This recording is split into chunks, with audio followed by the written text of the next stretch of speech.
Membeberkan manuver Verdi Sambo, Mahfud nangis-nangis ke petinggi Kompolnas dan Komnas HAM. Istri dilecehkan seorang kadif propam oleh brigadir, lalu jatuhnya adalah pembunuhan.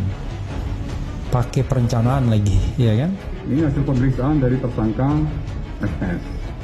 Ya. Untuk nanti menjadi jelas, tentunya nanti dalam persidangan akan dibuka semuanya.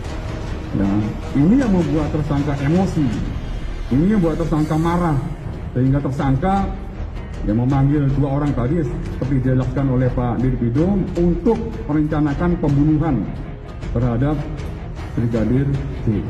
Dia mengaku pertama kalau dia yang membunuh, itu yang penting, dan yang penting juga dia merencanakan pembunuhan itu. Jadi unsur pembunuhan berencana itu sudah terpenuhi.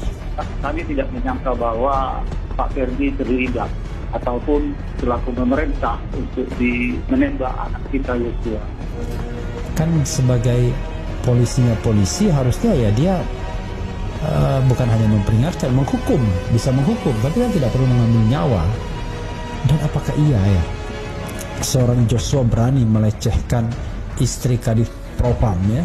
Selama dia bekerja di tempat Pak Verdi Sambo 2,5 tahun kurang lebih, tidak pernah dia menceritakan yang hal-hal yang negatif lah boleh dikatakan ataupun yang menyakitkan. Selalu bercerita yang baik. Selaku hubungan dia dengan Pak Verdi Sambo, dia baik. Selaku atasan dengan bawahan, begitu juga sama Ibu Verdi Sambo. Yang keluarga tahu ya, khususnya ibunya, adiknya, dan juga ayahnya, dan kakak dan adiknya yang perempuan, yang mereka tahu adalah Bapak Sambo ya dan Ibu Putri itu sangat menyayangi Joshua, sudah dianggap seperti anaknya sendiri ya, dan itu terbukti dari 2019 dia menjadi ADC itu dipercaya sebagai asisten rumah tangga, dalam artian kalau ada kepentingan keluarga di dalam internal itu yang berhubungan dengan uang, bendaharanya adalah almarhum. Dilihat oleh Tuhan, masyarakat juga melihat ini.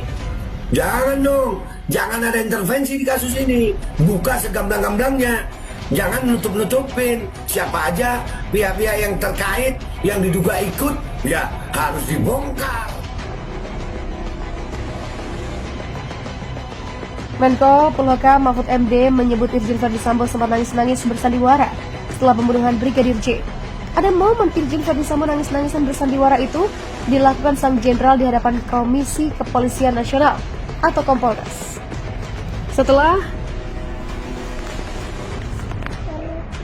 pembunuhan Brigadir J, Irjen Verdi Sambo sengaja mengundang Kompolnas ke kantornya di Mabes Polri untuk melancarkan sandiwara pertama pembunuhan anak buahnya. Hari Senin, Kompolnas diundang Verdi Sambo ke kantornya. Hanya untuk apa? Hanya untuk nangis-nangis di depan Kompolnas. Begitulah kata Mahfud MD ketika hadir di acara podcast YouTube dari Corbuzier. Selain nangis-nangis di hadapan Kompolnas, Irjen Verdi Sambo kemudian mulai narasi bahwa pembunuhan Brigadir J ini ditelatar belakangi masalah dugaan pelecehan terhadap istrinya, Verdis, Putri Chandrawati. Saya teraniaya, kalau saya sendiri ada di situ, saya tembak habis dia. Katanya begitu. Begitulah terang Mahfud MD menirikan ucapan Irjen Verdi Sambo. Hubungi anggota DPR setelah bersandiwara di depan Kompolnas, Irjen Verdi Sambo tak kehabisan akal. Dia rupanya menghubungi pihak lain untuk memuluskan skenario yang diduga sudah disusunnya setelah pembunuhan Brigadir J. Adapun pihak yang dihubungi Sambo adalah anggota DPR RI. Namun anggota DPR RI yang dihubungi Sambo tidak merespon panggilan. Banyak pihak berusaha menutupi pembunuhan Brigadir J. Mantan Menteri Kehakiman Mahfud MD turut membongkar atau membeberkan bahwa kasus pembunuhan Brigadir J ini sebenarnya diduga melibatkan banyak pihak. Mahfud bilang banyak pihak yang berusaha menutupi kasus pembunuhan Brigadir J. Mahfud menyebut dia sengaja ikut menyoroti kasus ini agar fakta yang terjadi bisa terungkap ke publik. Saya dibilang terlalu ikut campur. Enggak, saya hanya mencoba untuk menunjukkan yang benar. Oleh sebab itu Mahfud MD mendorong pihak terkait untuk melakukan beberapa cara agar kasus ini bisa selesai dengan sebenar-benarnya. Makanya saya arahkan coba untuk otopsi ulang, Polri otopsi ulang, lalu Polri bilang tidak ada otopsi nanti saja. Bukan kata Polri lah, kata penyidik dan pendukung Sambo yang di kepolisian. Begitulah ujarnya. Menurut Mahfud, jika polisi kala itu tidak melakukan otopsi ulang terhadap jenazah Brigadir J, maka kepercayaan publik akan hilang. Kemudian Deddy Corbuzier penasaran apakah semua hal yang terjadi atas perintah Menko Polhukam. Dengan tegas, Mahfud menyangkal. Menurutnya ia hanya memberi dorongan sesuai dengan usulan publik yang dinilai masuk akal. Kasus judi dan narkoba Mahfud MD juga turut menyinggung soal judi dan narkoba. Mahfud juga mengatakan banyak pihak yang berupaya menutupi kasus ini dengan cara dan berbagai lain. Dengan berbagai cara lain. Masih ada aja yang menutupi. Ada yang bilang hasil otopsi tidak boleh dibuka. Saya jawab, siapa bilang? Boleh aja dibuka itu ke publik. Akhirnya dibuka. Deddy pun penasaran dengan nama-nama yang akan ikut terseret dalam kasus ini. Mahfud menjawab bahwa ada 31 nama yang bakal terseret, termasuk masalah judi dan narkoba. Kalau di kasus ini terorganisir, ada 31 nama aja. Jangan melebar kemana-mana. Jangan melewat ke judi, narkoba, dan lainnya. Kalau itu nanti ada lagi, banyak itu. Begitulah sambung Mahfud MD. Dia juga menyebutkan jika dirinya sudah mengetahui fakta dari kasus ini, namun memang bukan kewenangannya untuk membongkar. Wah, kalau Mas Deddy tahu yang lebih dalam, sensitif itu, lebih parah. Makanya saya bicara yang udah diketahui publik aja. Begitulah terangnya.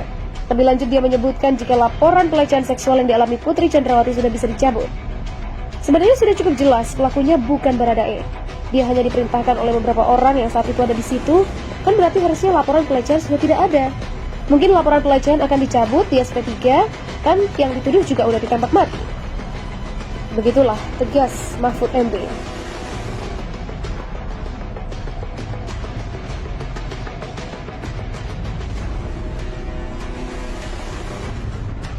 Sementara Kapolri Jenderal Polisi Sigit Prabowo menyampaikan pernyataan terbaru kasus pembunuhan Brigadir Joshua melalui akun Instagramnya.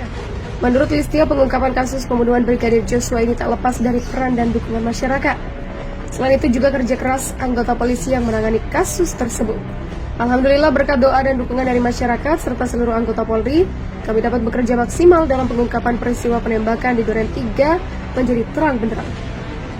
Listio menekankan bahwa pengungkapan kasus ini mengedepankan scientific investigation dengan melibatkan banyak pihak, di antara kedokteran forensik, balistik forensik, digital forensik, biometric identification, serta berbagai tindakan lainnya yang bersifat ilmiah.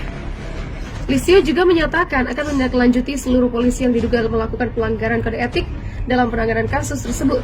Bahkan dia memastikan akan memproses hukum siapapun yang terbukti melakukan tindak pidana. Terakhir, Kapolri menegaskan komitmen untuk mengusut tuntas kasus pembunuhan Brigadir Joshua ini secara akuntabel, jujur, dan transparan, sesuai harapan masyarakat dan arahan Presiden, sehingga dapat dipertanggungjawabkan kepada publik demi menjaga marwah dan nama institusi Polri. Brigadir Nofriansyah Yosua Huta Barat masih hidup saat tiba di rumah dinas Irjen Verdi Sambo usai bersama rombongan dari Magelang, Jawa Tengah.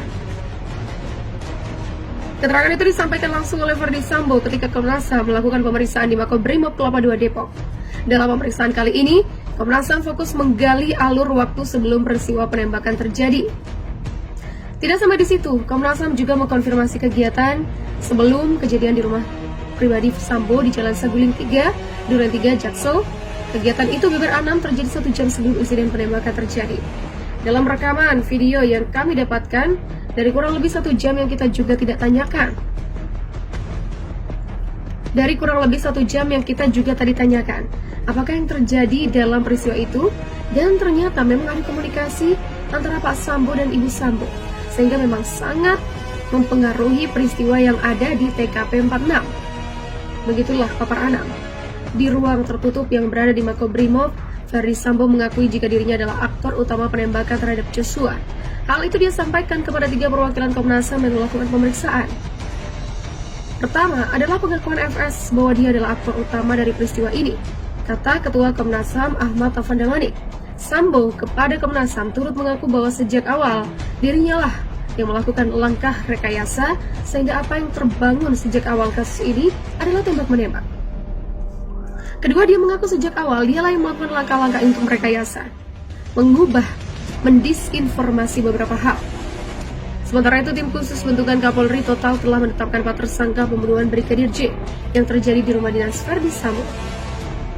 Keempat tersangka yaitu Verdi Sambo, Baradae, Brigadir RR, dan KM alias Kuat.